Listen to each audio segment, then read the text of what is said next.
Equipment grounding refers to the connection of electrical equipment to the grounding system to provide a low resistance path for fault currents and to maintain the equipment at a safe voltage potential. This grounding connection helps protect people and equipment from electrical shock and damage. Bonding is the process of electrically connecting two or more conductive objects together to ensure that they are at the same electrical potential. This is done to prevent electrical shock and to ensure that electrical currents flow through the intended paths. While both equipment grounding and bonding involve connecting conductive objects to the grounding system, there are some key differences between the two. Firstly, purpose.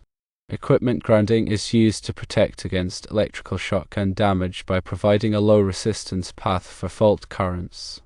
Bonding is used to equalize electrical potentials between different conductive objects to prevent shock and ensure proper current flow. Secondly, location. Equipment grounding is connected to the grounding system at the service entrance or at the main electrical panel. Bonding is typically done within electrical systems, between equipment, and between electrical components. Thirdly, conductor type. Equipment grounding conductors are typically bare or insulated copper wires or metal conduits. Bonding conductors can be bare or insulated copper wires or metal straps. Fourthly, size. Equipment grounding conductors are typically sized according to the fault current rating of the circuit. Bonding conductors are typically sized according to the current carrying capacity of the connected equipment. Fifthly, inductance. Equipment grounding conductors have inductance due to their length and shape. Bonding conductors are typically short and have minimal inductance. It is important to maintain the distinction between equipment grounding and bonding because mixing the two can lead to safety hazards and improper electrical system operation. For example, connecting an equipment grounding conductor to a bonded object could create a hazardous situation if a fault current occurs. Therefore, it is essential to follow the requirements of the electrical code, also known as NEC, and other applicable standards when performing equipment grounding and bonding to ensure the safety and proper operation of electrical systems. The grounding system ensures a low impedance path for fault current to return to the source. This low impedance path facilitates the operation of overcurrent protective devices like circuit breakers or fuses, quickly clearing the fault and minimizing the duration of exposure to hazardous voltage. The equipment grounding conductor connects non-current carrying metal parts of equipment, such as enclosures, motor frames and metallic conduit, to the grounding system. This connection provides a path for fault current in the event of an insulation failure or short circuit within the equipment. By grounding these metal parts, the voltage potential is maintained near zero relative to ground, reducing the risk of electric shock if a person comes into contact with the equipment. The size of the equipment grounding conductor is determined by the size of the overcurrent protection device protecting the circuit. This sizing ensures that the grounding conductor can safely carry the available fault current without overheating or melting. Refer to NEC Table 250.122 for proper sizing. Bonding ensures electrical continuity and equal potential between different metallic parts of the electrical system. This includes metal conduits, enclosures, piping systems, and other metallic structures. Bonding minimizes voltage differences between these parts, reducing the risk of electric shock and preventing the buildup of static electricity, which can be a hazard in certain environments. Bonding is typically achieved by connecting these metallic parts together using bonding jumpers or conductors. These conductors create a low impedance path for current to flow, equalizing the voltage potential. The size of bonding conductors is determined by NEC Table 250.102 or other relevant standards, depending on the application and the size of the connected equipment. In summary, equipment grounding provides a path for fault current to return to the source, facilitating the operation of overcurrent protective devices and protecting against electrical shock.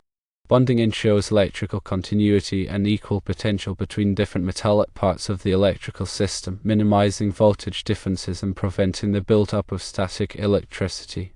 Maintaining a clear distinction between equipment grounding and bonding is crucial for electrical safety. Improper installation or mixing of these systems can create hazardous situations and compromise the effectiveness of the electrical system safety features.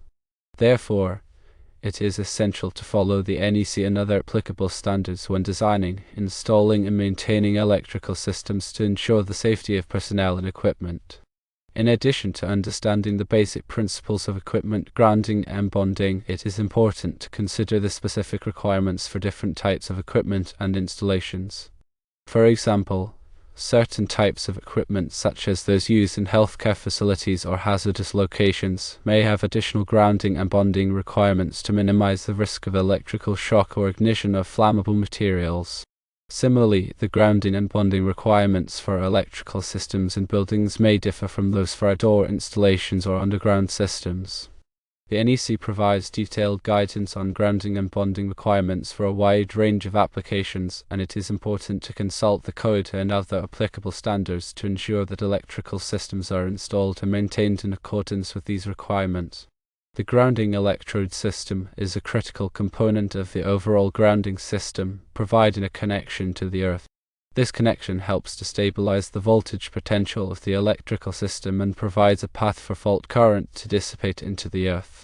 The grounding electrode system typically consists of one or more grounding electrodes, such as ground rods, ground plates, or metal underground water pipes, that are connected to the grounding system. The NEC specifies the requirements for grounding electrodes, including the types of electrodes that are permitted, the minimum size and length of electrodes, and the methods for installing and connecting electrodes. The NEC also requires that the grounding electrode system be tested periodically to ensure that it is functioning properly.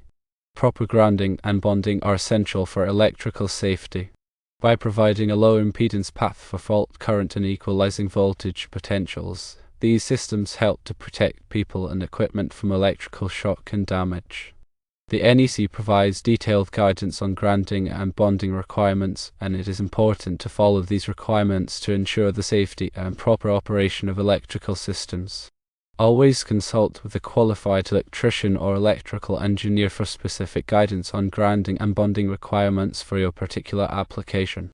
In addition to the NEC, other applicable standards, such as those published by the Institute of Electrical and Electronics Engineers (IEE) and the National Electrical Manufacturers Association (NEMA), may provide further guidance on grounding and bonding practices. Understanding the principles of equipment grounding and bonding is essential for anyone working with electrical systems. This knowledge can help to prevent electrical shock, protect equipment from damage, and ensure the safe and reliable operation of electrical systems. Furthermore, proper grounding and bonding can also help to reduce electromagnetic interference (EMI) and improve the overall performance of electronic equipment. EMI can disrupt the operation of sensitive electronic devices and can even cause damage to equipment. By providing a low impedance path for stray currents, grounding and bonding can help to minimize EMI and improve the reliability of electronic systems. In conclusion, equipment grounding and bonding are essential for electrical safety and the proper operation of electrical systems. By providing a low impedance path for fault current and equalizing voltage potentials, these systems help to protect people and equipment from electrical shock and damage, reduce EMI, and improve the overall performance of electrical systems. It is important to follow the NEC and other applicable standards when designing, installing, and maintaining electrical systems to ensure the safety of personnel and equipment. Equipment grounding conductors are designed to provide a low impedance path for fault current to return to the source. This low impedance path is crucial for the rapid operation of overcurrent protective devices, such as circuit breakers or fuses, in the event of a fault. A higher impedance in the grounding path would slow down the fault current, potentially delaying the operation of the protective device and increasing the risk of electrical shock or equipment damage. The impedance of the equipment grounding conductor is influenced by factors such as its length, cross-sectional area, and the material it is made from. Shorter, thicker conductors made of highly conductive materials like copper or aluminum will have lower impedance. Bonding conductors, on the other hand, are primarily intended to equalize the potential between different metallic parts of the electrical system. This potential equalization helps to prevent the buildup of voltage differences that could create a shock hazard. Bonding conductors are typically shorter and may have a smaller cross-sectional area compared to equipment grounding conductors, as their primary function is not to carry large fault currents but rather to maintain equipotentiality. The NEC provides specific requirements for the sizing of both equipment grounding conductors and bonding conductors, taking into account factors such as the size of the overcurrent protective device and the potential fault current. These requirements are designed to ensure that both types of conductors are capable of safely performing their intended functions. Maintaining a clear understanding of the differences between equipment grounding and bonding is essential for electrical safety. Improperly installed or sized grounding or bonding conductors can compromise the effectiveness of the electrical system's safety features and increase the risk of electrical hazards. Therefore, it is crucial to follow the NEC and other applicable standards when designing, installing, and maintaining electrical systems to ensure the safety of personnel and equipment. In addition to the specific requirements for equipment grounding conductors and bonding conductors, the NEC also addresses the grounding and bonding of various types of equipment and systems. For example, there are specific requirements for grounding and bonding of transformers, generators, motors, and other types of electrical equipment. These requirements are designed to ensure that these devices are properly grounded and bonded to minimize the risk of electrical shock and equipment damage. The NEC also includes requirements for grounding and bonding of communication systems, such as telephone and data networks. These requirements are intended to protect communication equipment from damage due to lightning strikes or other electrical surges, and to ensure the safety of personnel working on these systems. Furthermore, the NEC addresses the grounding and bonding of swimming pools, spas, and other wet locations.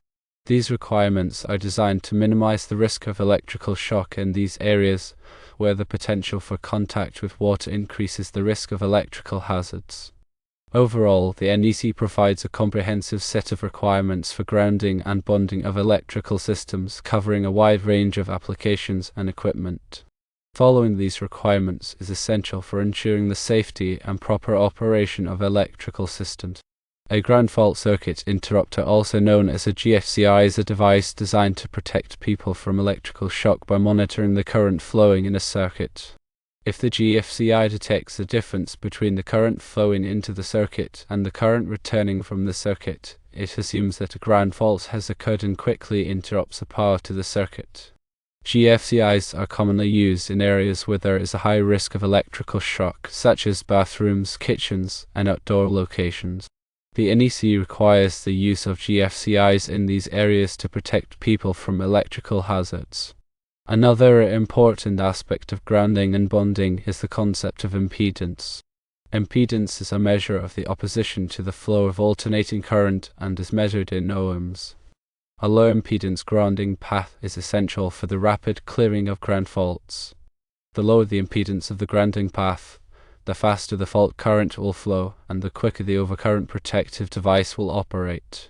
Factors that can affect the impedance of the grounding path include the length and cross-sectional area of the grounding conductor, the type of material used for the conductor, and the presence of any loose connections or corrosion.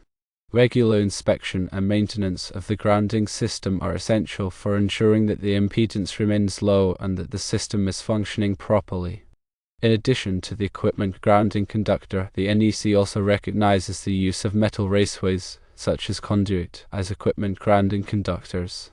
When metal raceways are used as equipment grounding conductors, they must be properly installed and connected to ensure electrical continuity. This typically involves using approved fittings and connectors to ensure a low impedance connection between the raceway and the equipment being grounded. The NEC also specifies the requirements for the size and type of metal raceway that can be used as an equipment grounding conductor. These requirements are designed to ensure that the raceway is capable of safely carrying the available fault current. In some cases, a separate equipment grounding conductor may be required in addition to the metal raceway, particularly in situations where the raceway is not considered to provide an adequate grounding path. Ultimately, understanding and adhering to the NEC requirements for equipment grounding and bonding is crucial for ensuring the safety and reliability of electrical systems. By following these guidelines, electricians and other electrical professionals can help to minimize the risk of electrical shock and equipment damage.